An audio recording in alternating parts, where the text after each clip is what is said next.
Hello, everyone. Welcome back to Classic Tales, our reading of Little Women, and I believe we are on part 11 already, or maybe part 12. Check the description. And we are well into this story, so if you are just joining us, you can catch up with us. We have a playlist on our YouTube channel of all of our previous sessions. Last time we, Amy through a very festive party, a very elegant party. She was hoping that she would have, I believe it was about 12 guests, and it ended up only being the one, which was sort of disappointing, but a lesson for Amy, perhaps. And I know that the family certainly had an interesting experience putting that elegant, fancy party together, because keep in mind, these girls were of a higher social class than Amy, and she wanted to impress them and wanted to invite them to her home. So that disappointment was certainly a lesson for Amy. But as we move on to chapter 27 today, I believe we have a story for Jo in order. Titled Literary Lessons. So let's go right in. I believe our audio is good. Yep, looks like it. All right, chapter 27, Literary Lessons.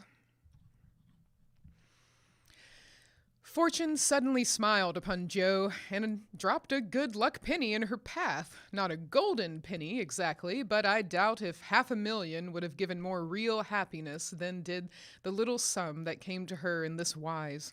Every few weeks she would shut herself up in her room, put on her scribbling suit, and fall into a vortex, as she expressed it, writing away at her novel with all her heart and soul, for till that was finished she could find no peace. Her scribbling suit consisted of a black woolen pinafore on which she would wipe her pen at will, and a cap of the same material, adorned with a cheerful red bow, into which she bundled her hair when the decks were cleared for action. This cap was a beacon to the inquiring eyes of her family, who during these periods kept their distance, merely popping in their heads semi-occasionally to ask with interest, "Does genius burn, Jo?" They did not always venture even to ask this question, but took an observation of the cap and judged accordingly. If this expressive article of dress was drawn low upon the forehead, it was a sign that hard work was going on. In exciting moments, it was pushed rakishly askew, and when despair seized the author, it was plucked wholly off and cast upon the floor. At such times, the intruder silently withdrew, and not until the red bow was seen gaily erect upon the gifted brow did anyone dare address Jo. She did not think of herself a genius by any means, but when the writing fit came on, she gave herself up to it with entire abandon, and led a blissful life, unconscious of want, care, or bad weather, while she sat safe and happy in an imaginary world full of friends almost as real and dear to her as any in the flesh. Sleep forsook her eyes. Meals stood untasted. Day and night were all too short to enjoy the happiness which blessed her only at such times, and made these hours worth living, even if they bore no other fruit. The divine afflatus usually lasted a week or two, and then she emerged from her vortex, hungry, sleepy, cross, or despondent. She was just recovering from one of these attacks when she was prevailed upon to escort Miss Crocker to a lecture, and in return for her virtue was rewarded with a new idea. It was a people's course, the lecture on the pyramids, and Jo rather wondered at the choice of such a subject for such an audience, but took it for granted that some great social evil would be remedied or some great want supplied by unfolding the glories of the pharaohs to an audience whose thoughts were busy with the price of coal and flour, and whose lives were spent in trying to solve harder riddles than that of the Sphinx. They were early, and while Miss Crocker set the heel of her stocking, Jo amused herself by examining the faces of the people who occupied the seat with them. On her left were two matrons with massive foreheads and bonnets to match, discussing women's rights and making tatting. Beyond sat a pair of humble lovers artistly holding each other by the hand, a somber spinster eating peppermints out of a paper bag, and an old gentleman taking his preparatory nap behind a yellow bandana. On her right, her only neighbor was a studious-looking lad absorbed in a newspaper. It was a pictorial sheet, and Jo examined the work of art nearest her, idly wondering what fortuitous concatenation of circumstances needed the melodramatic Illustration of an Indian in full war costume tumbling over a precipice with a wolf at his throat, while two infuriated young gentlemen with unnaturally small feet and big eyes were stabbing each other close by, and a disheveled female was flying away in the background with her mouth wide open. Pausing to turn a page, the lad saw her looking and, with boyish good nature, offered half his paper, saying bluntly, "Want to read it? That's a first-rate story." Jo accepted it with a smile, for she had never outgrown her liking for lads, and soon found herself involved in the usual labyrinth of love, mystery, and murder, for the story belonged to that class of light literature in which the passions have a holiday, and when the author's invitation fails, a grand catastrophe clears the stage of one half the dramatis personae, leaving the other half to exult over their downfall. "Prime, isn't it?" asked the boy as her eye went down the last paragraph of her portion. "I think you and I could do as well as that if we tried," returned Jo, amused at his admiration of the trash. "I should think I was a pretty lucky chap if I could. She makes a good living out of such stories, they say." And he pointed to the name of Mrs. Slang Northbury under the title of the tale. "Do you know her?" asked Jo with sudden interest. "No, but I read all her pieces, and I know a fellow who works in the office where this paper is printed." "Do you say she makes a good living out of stories like this?" And Jo looked more respectfully at the agitated group and thickly sprinkled exclamation points that adorned the page.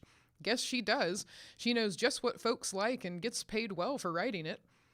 Here the lecture began, but Jo heard very little of it, for while Professor Sands was prosing away about Belzoni, Cheops, Scarabei, and hieroglyphics, she was covertly taking down the address of the paper and boldly resolving to try for the $100 prize offered in its columns for a sensational story. By the time the lecture ended and the audience awoke, she had built up a splendid fortune for herself, not the first founded on paper, and was already deep in the concoction of her story, being unable to decide whether the duel should come before the elopement or after the murder. She said nothing of her plan at home, but fell to work next day, much to the disquiet of her mother, who always looked a little anxious when genius took to burning. Jo had never tried the style before, contenting herself with very mild romances for the Spread Eagle. Her experience and miscellaneous reading were of service now, for they gave her some idea of dramatic effect and supplied plot, language, and costumes. Her story was as full of desperation and despair as her limited acquaintance with those uncomfortable emotions enabled her to make it, and having located it in Lisbon, she wound up with an earthquake as a striking and appropriate denouement. The manuscript was privately dispatched, accompanied by a note modestly saying that if the tale didn't get the prize, which the writer hardly dared expect, she would be very glad to receive any sum it might be considered worth. 6 weeks is a long time to wait, and a still longer time for a girl to keep a secret, but Jo did both, and was just beginning to give up all hope of ever seeing her manuscript again when a letter arrived which almost took her breath away, for on opening it, a check for $100 fell into her lap. For a minute she stared at it as if it had been a snake. Then she read her letter and began to cry. If the amiable gentleman who wrote that kindly note could have known what intense happiness he was giving a fellow creature, I think he would devote his leisure hours, if he has any, to that amusement. For Jo valued the letter more than the money, because it was encouraging, and after years of effort it was so pleasant to find that she had learned to do something, though it was only to write a sensation story. A prouder young woman was seldom seen than she, when, having composed herself, she electrified the family by appearing before them with the letter in one hand, the check in the other, announcing that she had won the prize. Of course, there was a great jubilee, and when the story came, everyone read and praised it, though after her father had told her that the language was good, the romance fresh and hearty, and the tragedy quite thrilling, he shook his head and said in his unworldly way, "You can do better than this, Jo. Aim at the highest and never mind the money." "I think the money is the best part of it. What will you do with such a fortune?" asked Amy, regarding the magic slip of paper with a reverential eye. Send Beth and Mother to the seaside for a month or two, answered Joe promptly. Oh, how splendid! No, I can't do it, dear. It would be so selfish, cried Beth, who had clapped her thin hands and taken a long breath as if pining for fresh ocean breezes, then stopped herself and motioned away the check which her sister waved before her. Ah, but you shall go. I've set my heart on it. That's what I tried for, and that's why I succeeded. I never get on when I think of myself alone, so it will help me to work for you, don't you see? Besides, Marmee needs the change, and she won't leave you, so you must go. Won't it be fun to see you come home plump and rosy again? Hurrah for Dr. Joe, who always cures her patients. To the seaside they went after much discussion, and though Beth didn't come home as plump and rosy as could be desired, she was much better, while Mrs. March declared she felt 10 years younger.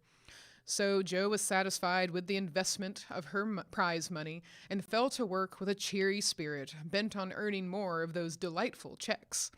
She did earn several that year and began to feel herself a power in the house, for by the magic of a pen her rubbish turned into comforts for them all. The Duke's daughter paid the butcher's bill. A phantom hand put down a new carpet, and the curse of the Coventrys proved the blessing of the Marches in the way of groceries and gowns. Wealth is certainly a most desirable thing, but poverty has its sunny side, and one of the sweet uses of adversity is the genuine satisfaction which comes from hearty work of head or hand, and to the inspiration of necessity we owe half the wise, beautiful, and useful blessings of the world. Joe enjoyed a taste of this satisfaction and ceased to envy richer girls, taking great comfort in the knowledge that she could supply her own wants and need ask no one for a penny. Little notice was taken of her stories, but they found a market, and encouraged by this fact, she resolved to make a bold stroke for fame and fortune. Having copied her novel for the 4th time, read it to all her confidential friends, and submitted it with fear and trembling to 3 publishers, she at last disposed of it, on condition that she would cut it down 1/3 and omit all of the parts which she particularly admired. Now I must either bundle it back into my tin kitchen to mold, pay for printing it myself, or chop it up to suit purchasers and get what I want for it. Fame is a very good thing to have in the house, but cash is more convenient, so I wish to take the sense of meeting on this important subject, said Joe, calling a family council. Don't spoil your book, my girl, for there is more in it than you know, and the idea is well worked out. Let it wait and ripen, was her father's advice, and he practiced what he preached, having waited patiently 30 years for fruit of his own to ripen, and being in no haste to gather it even now when it was sweet and mellow. It seems to me that Joe will profit more by taking the trial than by waiting, said Mrs. March. Criticism is the best test of such work, for it will show her both unsuspected merits and faults, and help her to do better next time. We are too partial, but the praise and blame of outsiders will prove useful, even if she gets but little money. Yes, said Joe, knitting her brows. That's just it. I've been fussing over the thing so long, I really don't know whether it's good, bad, or indifferent. It will be a great help to have a cool, impartial persons take a look at it and tell me what they think of it. I wouldn't leave a word out of it. You'll spoil it if you do, for the interest of the story is more in the minds than in the actions of the people, and it will be all a muddle if you don't explain as you go on, said Meg, who firmly believed that this book was the most remarkable novel ever written. But Mr. Allen says leave out the explanations, make it brief and dramatic, and let the characters tell the story, interrupted Joe, turning to the publisher's note. Do as he tells you. He knows what will sell, and we don't. Make a good, popular book, and get as much money as you can. By and by, when you've got a name, you can afford to digress and have philosophical and metaphysical people in your novels, said Amy, who took a strictly practical view of the subject. Well, said Joe, laughing, if my people are philosophical and metaphysical, it isn't my fault, for I know nothing about such things, except what I hear father say sometimes. If I've got some of his wise ideas jumbled up with my romance, so much the better for me. Now, Beth, what do you say? I should so like to see it printed soon, was all Beth said, and smiled in saying it. But there was an unconscious emphasis on the last word, and a wistful look in the eyes that never lost their childlike candor, which chilled Joe's heart for a minute with a foreboding fear, and decided her to make her little venture soon. So, with Spartan firmness, the young authoress laid her firstborn on the table and chopped it up as ruthlessly as any ogre. In the hope of pleasing everyone, she took everyone's advice, and like the old man and his donkey in the fable, suited nobody. Her father liked the metaphysical streak which had unconsciously got into it, so that was allowed to remain, though she had her doubts about it. Her mother thought that there was a trifle too much description. Out, therefore, it came, and with it many necessary links in the story. Meg admired the tragedy, so Jo piled up the agony to suit her, while Amy objected to the fun, and with the best intentions in life, Jo quenched the sprightly scenes which relieve the somber character of the story. Then, to complicate the ruin, she cut it down 1/3 and confidingly sent the poor little romance like a picked robin out into the big, busy world to try its fate. Well, it was printed, and she got $300 for it. Likewise, plenty of praise and blame, both so much greater than she expected that she was thrown into a state of bewilderment from which took her some time to recover. You said, Mother, that criticism would help me, but how can it when it's so contradictory that I don't know whether I've written a promising book or broken all the 10 Commandments? Cried poor Jo, turning over a heap of notices, the perusal of which filled her with pride and joy one minute, wrath and dismay the next. This man says, an exquisite book full of truth, beauty, and earnestness, all is sweet, pure, and healthy, continued the perplexed authoress. The next, the theory of the book is bad, full of morbid fancies, spiritualistic ideas, and unnatural characters. Now, as I had no theory of any kind, don't believe in spiritualism, and copied my characters from life, I don't see how this critic can be right. Another says, it's one of the best American novels which has appeared for years. I know better than that. And the next asserts that, though it is original and written with great force and feeling, it is a dangerous book. 'Tisn't. Some make fun of it, some overpraise, and nearly all insist that I had a deep theory to expound when I only wrote it for the pleasure and the money. I wish I'd printed the whole or not at all, for I do hate to be so misjudged. Her family and friends administered comfort and commendation liberally, yet it was a hard time for sensitive, high-spirited Jo, who meant so well and had apparently done so ill, but it did her good, for those whose opinion had real value gave her the criticism which is an author's best education, and when the first soreness was over, she could laugh at her poor little book, yet believe in it still, and feel herself the wiser and stronger for the buffeting she had received. Not being a genius like Keats, it won't kill me, she said stoutly, and I've got the joke on my side. After all, for the parts that were taken straight out of real life are denounced as impossible and absurd, and the scenes that I made up out of my own silly head are pronounced charmingly natural, tender, and true. So I'll comfort myself with that, and when I'm ready, I'll up again and take another. On to Chapter 28, Domestic Experiences.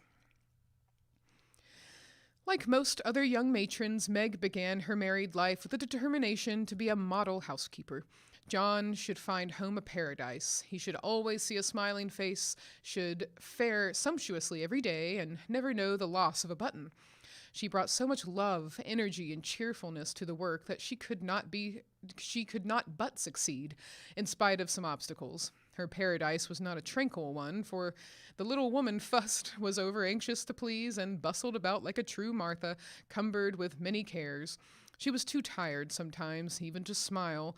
John grew dyspeptic after a course of dainty dishes, and ungratefully demanded plain fare. As for buttons, she soon learned to wonder where they went, to shake her head over the carelessness of men, and to threaten to make him sew them on himself and see if his work would stand impatient and clumsy fingers any better than hers. They were very happy, even after they discovered that they couldn't live on love alone.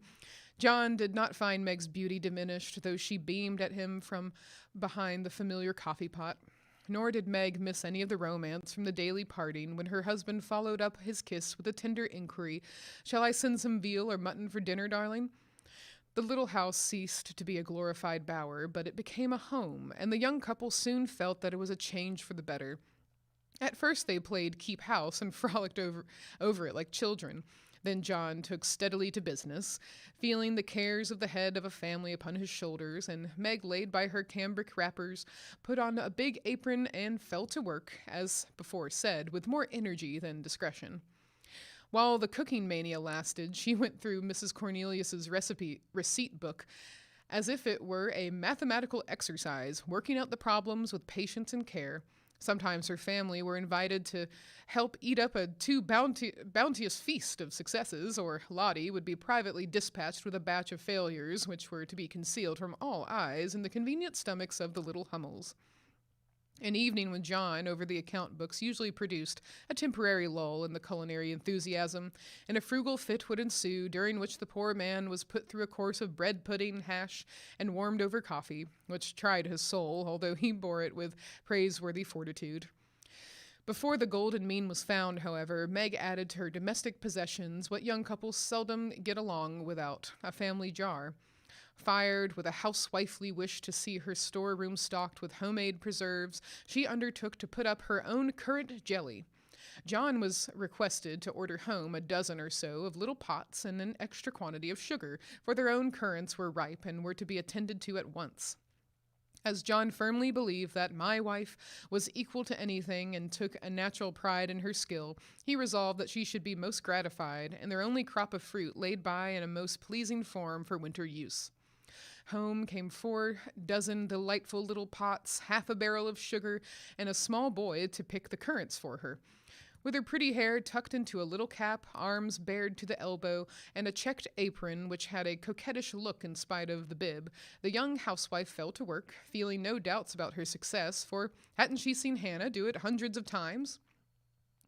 The array of pots rather amazed her at first, but John was so fond of jelly, and the nice little jars would look so well upon the top shelf, that Meg resolved to fill them all and spend all day long picking, boiling, straining, and fussing over her jelly. She did her best. She asked advice of Mrs. Cornelius. She racked her brain to remember what Hannah did that she left undone. She reboiled, resugared, and restrained, but the dreadful stuff wouldn't gel. She longed to run home, bib and all, and ask Mother to lend her a hand, but John and she had agreed that they would never annoy anyone with their private worries, experiments, or quarrels. They had laughed over that last word, as if the idea it suggested was a most presumptuous one, but they had held to their resolve, and whenever they could get on without help, they did so, and no one interfered, for Mrs. March had advised the plan. So Meg wrestled alone with the refractory sweetmeats all that hot summer day, and at 5 o'clock sat down in her topsy-turvy kitchen, wrung her bedaubed hands, lifted up her voice, and wept. Now, in the first flush of the new life, she had often said, "My husband shall always feel free to bring a friend home whenever he likes. I shall always be prepared. There shall be no flurry, no scolding, no discomfort, but a neat house, a cheerful wife, and a good dinner. John, dear, never stop to ask my leave. Invite whom you please, and be sure of a welcome from me." How charming that was, to be sure! John quite glowed with pride to hear her say that, and felt what a blessed thing it was to have a superior wife. But although they had had company from time to time, it never happened to be unexpected, and Meg had never had an opportunity to distinguish herself till now. It always happens so in this vale of tears. There is an inevitability about such things which we can only wonder at, deplore, and bear as we best can. If John had not forgotten all about the jelly, it really would have been unpardonable in him to choose that day, of all days in the year, to bring a friend home to dinner unexpectedly. Congratulating himself that a handsome repast had been ordered that morning, feeling sure that it would be ready to the minute, and indulging in pleasant anticipations of the charming effect it would produce, when his pretty wife came running out to meet him, he escorted his friend to his mansion, and with the irrepressible satisfaction of a young host and husband. It is a world of disappointments, as John discovered when he reached the Dovecote. The front door usually stood hospitably open. Now it was not only shut, but locked, and yesterday's mud still adorned the steps. The parlor windows were closed and curtained. No picture of the pretty wife sewing on the piazza, in white with a distracting little bow in her hair, or a bright-eyed hostess smiling a shy welcome as she greeted her guest. Nothing of the sort, for not a soul appeared, but a sanguinary-looking boy asleep under the currant bushes. "I'm afraid something has happened. Step into the garden, Scott, while I look up Mrs. Brooke," said John, alarmed at the silence and solitude. Round the house he hurried, led by a pungent smell of burned sugar, and Mr. Scott strolled after him with a queer look on his face. He paused discreetly at a distance when Brooke disappeared, but he could see both see and hear, and being a bachelor, enjoyed the prospect mightily. In the kitchen reigned confusion and despair. One edition of jelly was trickled from pot to pot, another lay upon the floor, and a third was burning gaily on the stove. Lottie, with Teutonic phlegm, was calmly eating bread and currant wine, for the jelly was still in a hopelessly liquid state, while Mrs. Brooke, with her apron over her head, sat sobbing dismally. "My dearest girl, what is the matter?" cried John, rushing in with awful visions of scalded hands, sudden news of afflictions, and secret consternation at the thought of the guest in the garden. "Oh, John, I am so tired and hot and cross and worried. I've been at it till I'm all worn out. Do come and help me, or I shall die." And the exhausted housewife cast herself upon his breast, giving him a sweet welcome in every sense of the word, for her pinafore had been baptized at the same time as the floor. "What worries you, dear? Has anything dreadful happened?" asked the anxious John, tenderly kissing the crown of the little cap, which was all askew. "Yes," sobbed Meg despairingly. "Tell me quick, then. Don't cry. I can bear anything better than that. Out with it, love. The jelly won't gel, and I don't know what to do." John Brooke laughed then as he never dared to laugh afterward, and the derisive Scot smiled involuntarily as he heard the hearty peal, which put the finishing stroke to poor Meg's woe. "Is that all? Fling it out the window and don't bother any more about it. I'll buy you quarts if you want it, but for heaven's sake don't have hysterics, for I've brought Jack Scott home to dinner and—" John got no further, for Meg cast him off and clasped her hands with a tragic gesture as she fell into a chair, exclaiming in a tone of mingled indignation, reproach, and dismay, "A man to dinner and everything in a mess! John Brooke, how could you do such a thing?" "Hush, he's in the garden. I forgot the confounded jelly, but it can't be helped now," said John, surveying the prospect with an anxious eye. "You ought to have sent word or told me this morning, and you ought to have remembered how busy I was," continued Meg petulantly, for even turtle doves will peck when ruffled. "I didn't know it this morning, and there was no time to send word, for I met him on the way out. I never thought of asking to leave when you have always told me to do as I liked. I never tried it before, and hang me if I ever do it again," added John with an aggrieved air. "I should hope not. Take him away at once. I can't see him, and there isn't any dinner." "Well, I like that. Where's the beef and vegetables I sent home, and the pudding you promised?" cried John, rushing to the larder. "I hadn't time to cook anything. I meant to dine at Mother's. I'm sorry, but I was so busy," and Meg's tears began again. John was a mild man, but he was human, and after a long day's work to come home tired, hungry, and hopeful, to find a chaotic house, an empty table, and a cross wife was not exactly conducive to repose of mind or manner. He restrained himself, however, and the little squall would have blown over but for one unlucky word. "It's a scrape, I acknowledge, but if you will lend a hand, we'll pull through and have a good time yet. Don't cry, dear, but just exert yourself a bit and fix us up something to eat. We're both as hungry as hunters, so we shan't mind what it is. Give us the cold meat and bread and cheese. We won't ask for jelly." He meant it to be a good-natured joke, but that one word sealed his fate. Meg thought it was too cruel to hint about her sad failure, and the last atom of patience vanished as he spoke. "You must get yourself out of the scrape as you can. I'm too used up to exert myself for anyone. It's like a man to propose a bone and vulgar bread and cheese for company. I won't have anything of the sort in my house. Take that Scot up to Mother's and tell him I'm away, sick, dead, or anything. I won't see him, and you two can laugh at me and my jelly as much as you like. You won't have anything else here." And having delivered her defiance all in one breath, Meg cast away her pinafore and precipitately left the field to bemoan herself in her own room.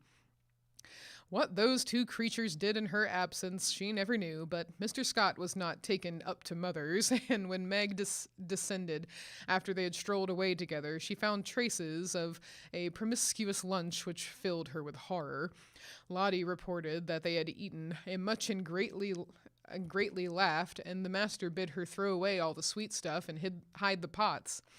Meg longed to go and tell Mother, but a sense of shame at her own shortcomings, of loyalty to John, who might be cruel but nobody should know it, restrained her, and after a summary cleaning up, she dressed herself prettily and sat down to wait for John to come and be forgiven.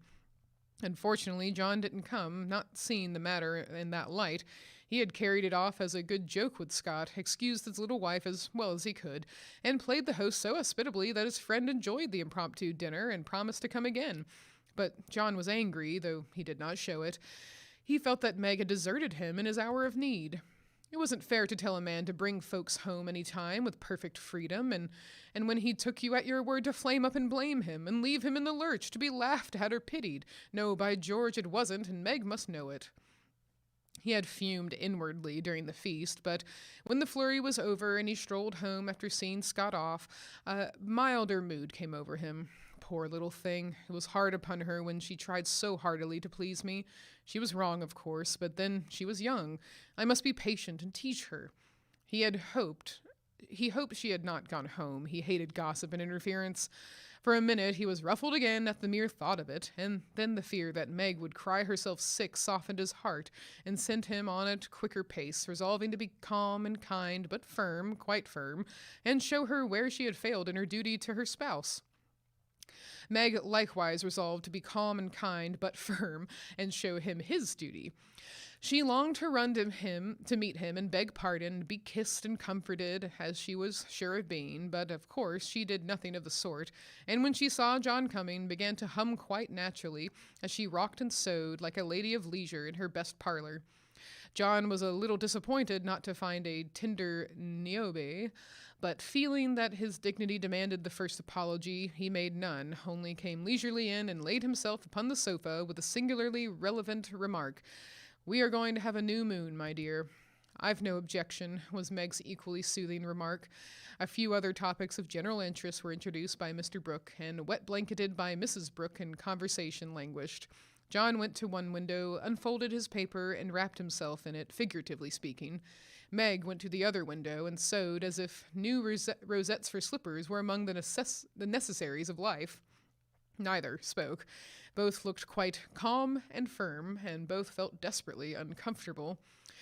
"Oh dear," thought Meg, "married life is very trying and does need infinite patience as well as love, as mother says."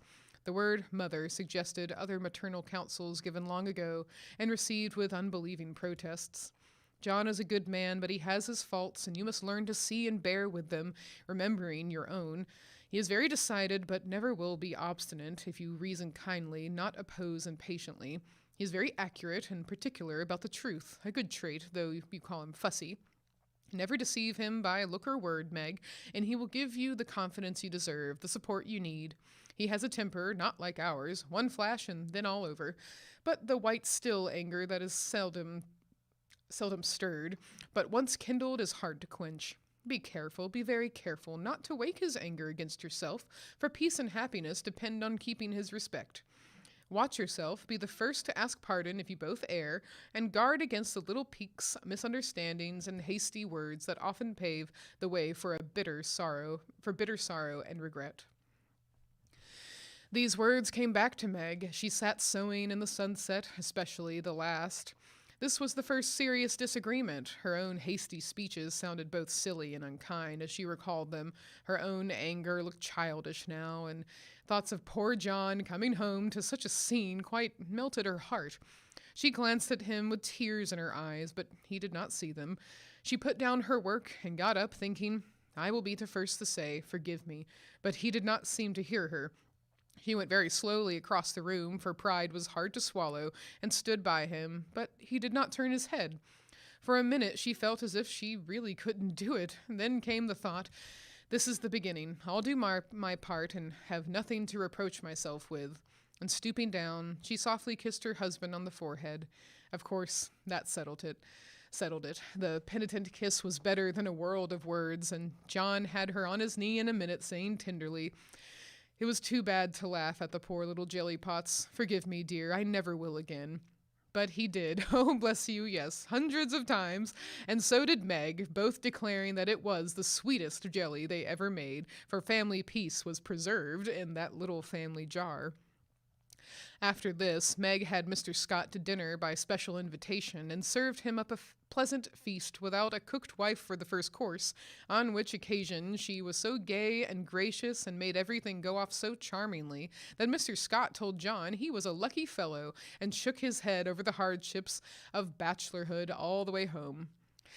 In the autumn, new trials and experiences came to Meg. Sally Moffat renewed her friendship, was always running out for a dish of gossip at the little house or inviting that poor dear to come in and spend the day at the big house. It was pleasant, for in dull weather Meg often felt lonely.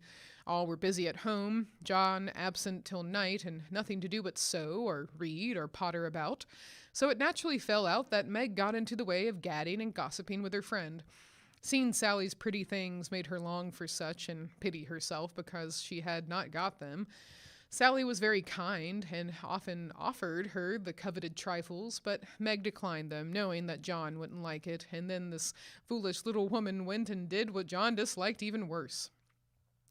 She knew her husband's income, and she loved to feel that he trusted her, not only with his happiness, but what some men seem to value more, his money.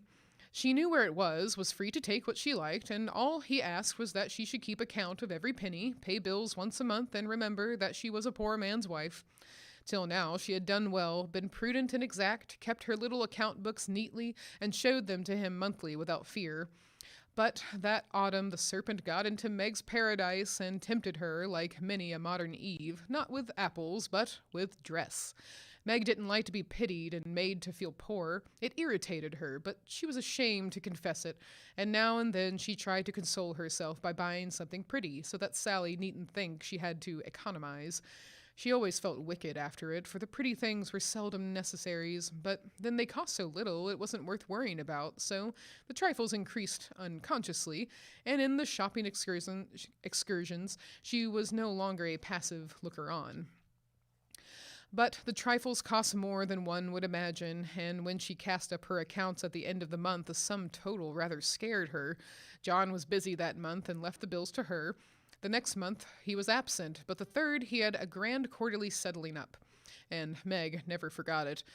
A few days before she had done a dreadful thing, and it weighed upon her conscience. Sally had been buying silks, and Meg longed for a new one, just a handsome light one for parties. Her black silk was so common, and thin things for evening wear were only proper for girls.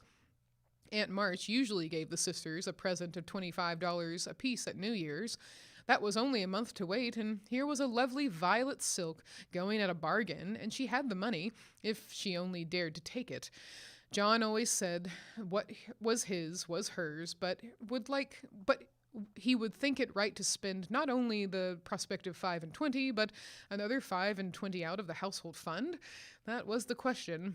Sally had urged her to do it, had offered to lend the money, and with the best intentions in life had tempted Meg beyond her strength. In an evil moment the shopman held up the lovely shimmering folds and said, "A bargain, I assure you, ma'am." She answered, "I'll take it," and it was cut off and paid for, and Sally had exulted, and she had laughed as if it were a thing of no consequence, and driven away, feeling as if she had stolen something, and the police were after her.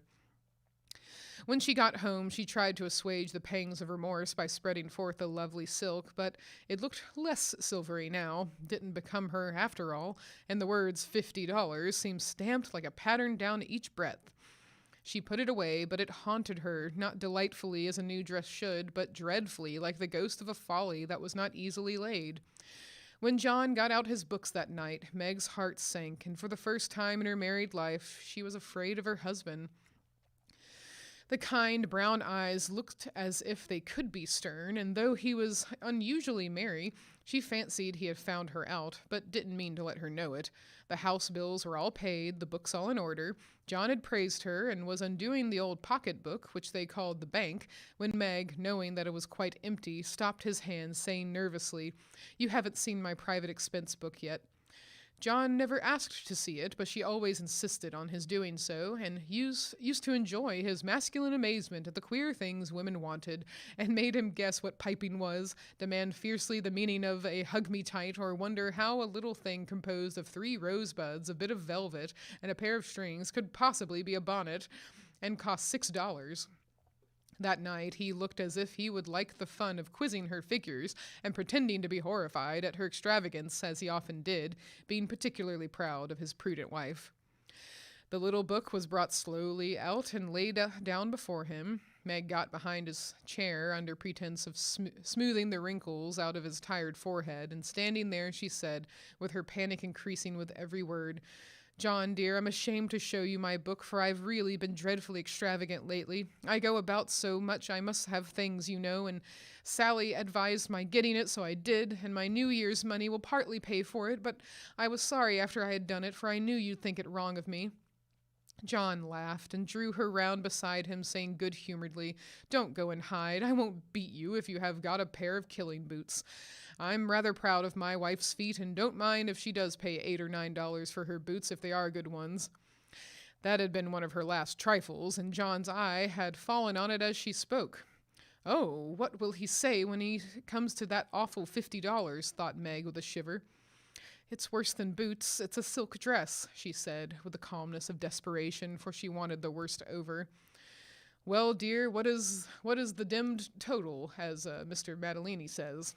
That didn't sound like John, and she knew he was looking up at her with the straightforward look that she had always been ready to meet and answer with one as frank till now. She turned the page, and her head at the same time pointing to the sum, which would have been bad enough without the 50, but which was appalling to her with that added. For a minute the room was very still. Then John said slowly, but she could feel it cost him an effort to express no displeasure, "Well, I don't know that 50 is much for a dress, with all the furbelows and notions you have to finish it off these days." "It isn't made or trimmed," sighed Meg faintly, for a sudden recollection of the cost still to be incurred quite overwhelmed her. 25 yards of silk seems to be a good deal to cover one small woman, but I've no doubt my wife will look as fine as Ned Moffat's when she gets it on," said John dryly. "I know you are angry, John, but I can't help it. I don't mean to waste your money, and I didn't think those little things would count up, so I can't resist them when I see Sally buying all she wants and pitying me because I don't. I try to be contented, but it is hard, and I'm tired of being poor." The last words were spoken so low that she thought he did not hear them, but he did, and they wounded him deeply, for he had denied himself many pleasures for Meg's sake. She could have bitten her tongue out the minute she had said it, for John pushed the books away and got up, saying with a little quiver in his voice, "I was afraid of this. I do my best, Meg." If he had scolded her or even shaken her, it would not have broken her heart like those few words. She ran to him and held him close, crying with repentant tears, "Oh, John, my dear, kind, hard-working boy, I didn't mean it. It was so wicked, so untrue and ungrateful. How could I say it? Oh, how could I say it?" He was very kind, forgave her readily, and did not utter one reproach, but Meg knew that she had done and said a thing which would not be forgotten soon, although he might never allude to it again. She had promised to love him for better or worse, and then she, his wife, had reproached him with his poverty after spending his earnings so recklessly. It was dreadful, and the worst of it was John went on so quietly afterward, just as if nothing had happened, except that he stayed in town later and worked at night when she had gone to cry herself to sleep. A week of remorse nearly made Meg sick, and the discovery that John had countermanded the order for his new greatcoat reduced her to a state of despair, which was pathetic to behold. He had simply said, in answer to her surprised inquiries as to the change, "I can't afford it, my dear." Meg said no more, but a few minutes after he found her in the hall with her face buried in the old greatcoat, crying as if her heart would break. They had a long talk that night, and Meg learned to love her husband better for his poverty, because it seemed to have made a man of him, given him the strength and courage to fight his own way, and taught him a tender patience with which to bear and comfort the natural longings and failures of those he loved. Next day she put her pride in her pocket, went to Sally, told the truth, and asked her to buy the silk as a favor. The good-natured Mrs. Moffat willingly did so, and had the delicacy not to make her a present of it immediately afterward. Then Meg ordered home the greatcoat, and when John arrived she put it on and asked him how he liked her new silk gown. One could imagine what answer he made, how he received his present, and what a blissful state of things ensued. John came home early, Meg gadded no more, and that greatcoat was put on in the morning by a very happy husband, and taken off at night by a most devoted little wife. So the year rolled round, and at midsummer there came to Meg a new experience, the deepest and tenderest of a woman's life. Laurie came sneaking into the kitchen of the Dovecote one Saturday with an excited face and was received with the clash of cymbals, for Hannah clapped her hands with a saucepan in one and the cover in the other. "How's the little mama? Where is everybody? Why didn't you tell me before I came home?" began Laurie in a loud whisper. "Happy as a queen, the dear, every soul of 'em is upstairs a-worshippin'. We didn't want no hurricanes round. Now you go into the parlor, and I'll send 'em down to you." With which somewhat involved reply, Hannah vanished, chuckling ecstatically.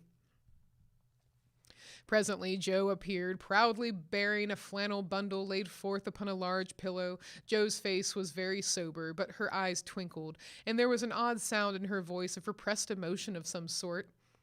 "Shut your eyes and hold out your arms," she said invitingly. Laurie backed precipitately into a corner and put his hands behind him with an imploring gesture. "No, thank you, I'd rather not. I shall drop it or smash it as sure as fate." "Then you shan't see your nevy," said Joe decidedly, turning as if to go. I will, only you must be responsible for damages." And obeying orders, Laurie heroically shut his eyes while something was put into his arms. A peal of laughter from Joe, Amy, Mrs. March, Hannah, and John caused him to open them the next minute to find himself invested with 2 babies instead of 1. No wonder they laughed, for the expression of his face was droll enough to convulse a Quaker, as he stood and stared wildly from the unconscious innocents to the hilarious spectators, with such dismay that Joe sat down on the floor and screamed. "Twins, by Jupiter!" was all he said for a minute. Then turning to the women with an appealing look that was comically piteous, he added, "Take 'em quick, somebody. I'm going to laugh and I shall drop 'em."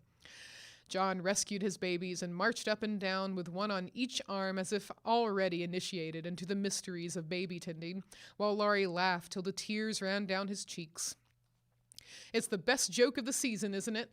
I wouldn't have told you, for I set my heart on surprising you, and I flatter myself I've done it," said Joe when she got her breath. "I never was more staggered in my life. Isn't it fun? Are they boys? What are you going to name them? Let's have another look. Hold me up, Joe, for upon my life it's one too many for me," returned Laurie, regarding the infants with the air of a big benevolent Newfoundland looking at a pair of infantile kittens. "Boy and girl. Aren't they beauties?" said the proud papa, beaming upon the little red squirmers as if they were unfledged angels. "Most remarkable children I ever saw. Which is which?" And Laurie bent like a well sweep to examine the prodigies. Amy put a blue ribbon on the boy and a pink on the girl, French fashion, so you can always tell. Besides, one has blue eyes and one brown. "Kiss them, Uncle Teddy," said wicked Joe. I'm afraid they mightn't like it," began Laurie, with unusual timidity in such matters. "Of course they will. They're used to it now. Do it this minute, sir," commanded Joe, fearing he might propose a proxy. Laurie screwed up his face and obeyed with a gingerly peck at each little cheek that produced another laugh and made the babies squeal. "There, I knew they didn't like it. That's the boy. See him kick? He hits out with his fists like a good one. Now then, young Brooke, pitch into a man of your own size, will you?" cried Laurie, delighted with a poke in the face from a tiny fist flapping aimlessly about.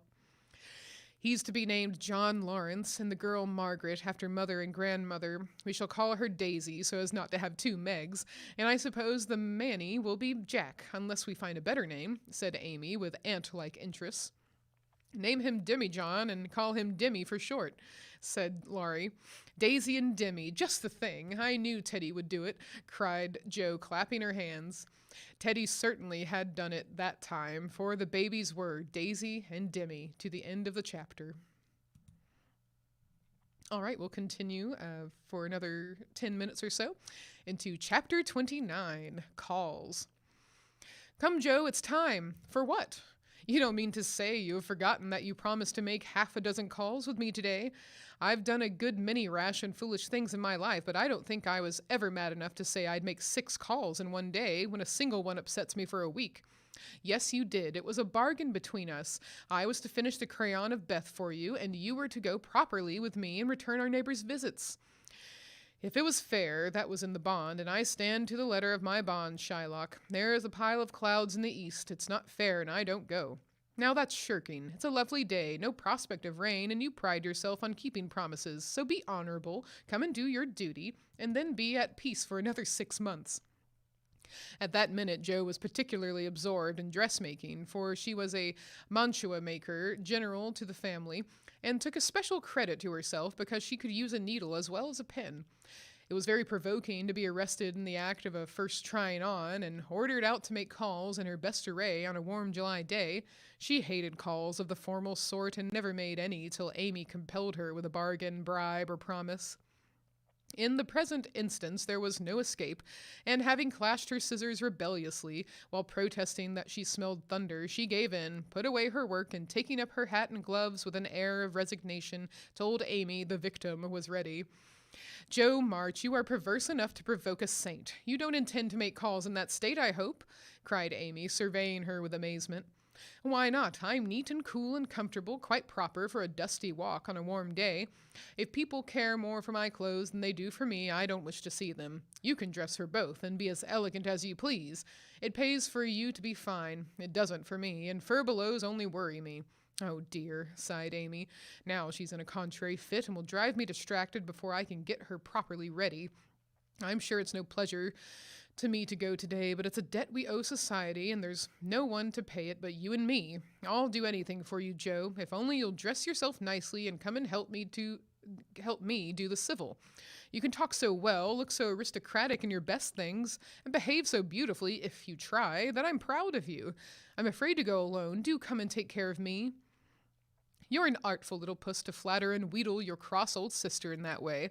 The idea of my being aristocratic and well-bred, and your being afraid to go anywhere all alone, I don't know which is more absurd. Well, I'll go if I must, and do my best. You shall be commander of the expedition, and I'll obey blindly. Will that satisfy you? Said Jo, with a sudden change from perversity to lamb-like submission.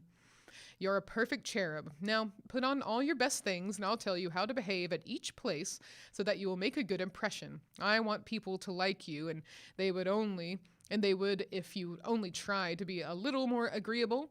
Do your hair the pretty way, and put the pink rose in your bonnet. It's becoming, and you look too sober in your plain suit. Take your light gloves and the embroidered handkerchief. We'll stop at Meg's and borrow her white sunshade, and then you can have my dove-colored one. While Amy dressed, she issued her orders, and Jo obeyed them, not without entering her protest, however, for she sighed as she rustled into her new organdy, frowned darkly at herself as she tied her bonnet strings in an irreproachable bow, wrestled viciously with pins as she put on her collar, wrinkled up her features generally as she shook out the handkerchief, whose embroidery was as irritating to her nose as the present mission was to her feelings, and when she had squeezed her hands into tight gloves with 3 buttons and a tassel at the last touch of elegance, she turned to Amy with an imbecile expression of countenance, saying meekly, I'm perfectly miserable. But if you consider me presentable, I die happy. You're highly satisfactory. Turn slowly round and let me get a careful view. Jo revolved, and Amy gave a touch here and there, then fell back with her head on one side, observing graciously, Yes, you'll do. Your head is all I could ask, for that white bonnet with the rose is quite ravishing. Hold back your shoulders, and carry your hands easily, no matter if your gloves do pinch. There's one thing you can do well, Jo, that is, wear a shawl. I can't, but it's very nice to see you, and I'm so glad Aunt March gave you that lovely one. It's simple but handsome, and those folds over the arms are really artistic. Is the point of my mantle in the middle, and have I looped my dress evenly? I'd like to show my boots, for my feet are pretty, though my nose isn't. You are a thing of beauty and a joy forever, said Jo, looking through her hand with the air of a connoisseur at the blue feather against the golden hair. Am I to drag my best dress through the dust or loop it up, please, ma'am? Hold it up when you walk, but drop it in the house. The sweeping style suits you best, and you must learn to trail your skirts gracefully.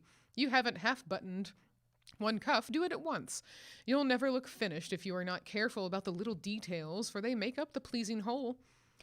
Jo sighed and proceeded to burst the buttons off her glove in doing up her cuff, but at last both were ready, and sailed away looking as pretty as pictures, Hannah said, as she hung out of the upper window to watch them. Now, Joe, dear, the Chesters considered themselves very elegant people, so I want you to put on your best deportment. Don't make any of your abrupt remarks or do anything odd, will you? Just be calm, cool, and quiet. That's safe and ladylike, and you can easily do it for 15 minutes, said Amy as they approached the first place, having borrowed the white parasol and been inspected by Meg with a baby on each arm. Let me see. Cool, calm, and quiet. Yes, I think I can promise that. I've played the part of a prim young lady on the stage, and I'll try it off. My powers are great, as you shall see, so be easy on your mind, my child.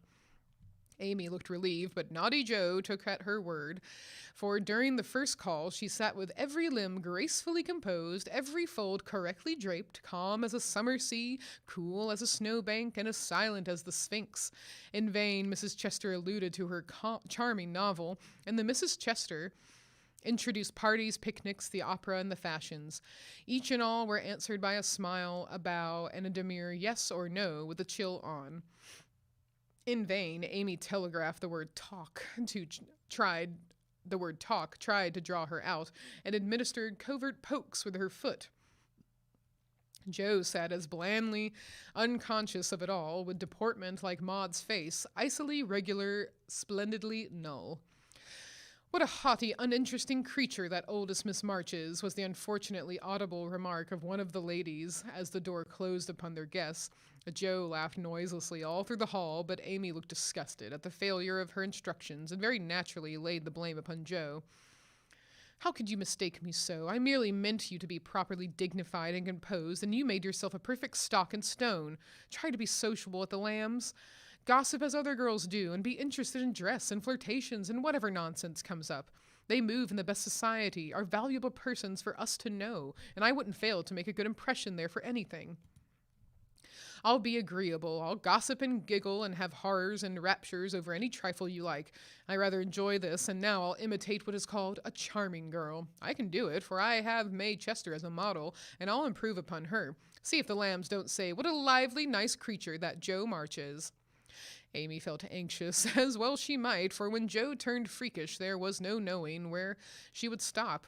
Amy's face was a study when she saw her sister skim into the next drawing-room, kiss all the young ladies with effusion, beam graciously upon the young gentlemen, and join in the chat with a spirit which amazed the beholder. Amy was taken possession of by Mrs. Lamb, with whom she was a favorite, and forced to hear a long account of Lucretia's last attack, while three delightful young gentlemen hovered near, waiting for a pause when they might rush in and rescue her. So situated, she was powerless to check Joe, who seemed possessed by a spirit of mischief, and talked away as volubly as the lady. A knot of heads gathered about her, and Amy strained her ears to hear what was going on, for broken sentences filled her with curiosity, and frequent peals of laughter made her wild to share the fun. One may imagine her suffering on overhearing fragments of this sort of conversation. She rides splendidly. Who taught her? No one. She used to practice mounting, holding the reins, and sitting straight on an old saddle in a tree. Now she rides anything, for she doesn't know what fear is, and the stableman lets her have horses cheap because she trains them to carry ladies so well. She has such a passion for it. I often tell her if everything else fails, she can be a horsebreaker and get her living so. At this awful speech, Amy contained herself with difficulty, for the impression was being given that she was rather a fast young lady, which was her especial aversion.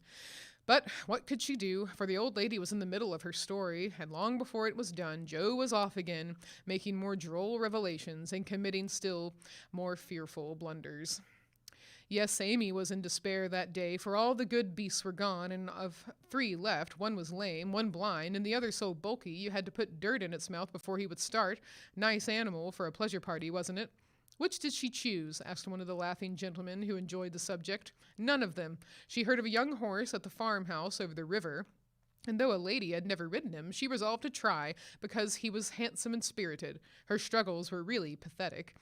There was no one to bring the horse to the saddle, so she took the saddle to the horse. My dear creature, she actually rode it over the river, put it on her head, and marched up to the barn, to the utter amazement of the old man. Did she ride the horse? Of course she did, and had a capital time. I expected to see her brought home in fragments, but she managed him perfectly, and was the life of the party. Well, I call that plucky. And young Mr. Lamb turned an approving glance upon Amy, wondering what his mother could be saying to make the girl look so red and uncomfortable. She was still redder and more uncomfortable a moment later when a sudden turn in the conversation introduced the subject of dress. One of the young ladies asked Jo where she had gotten the pretty drab hat she wore to the picnic, and stupid Jo, instead of mentioning the place where it was bought 2 years ago, must needs answer with unnecessary frankness, "Oh, Amy painted it. You can't buy those soft shades, so we paint ours any color we like. It's a great comfort to have an artistic sister."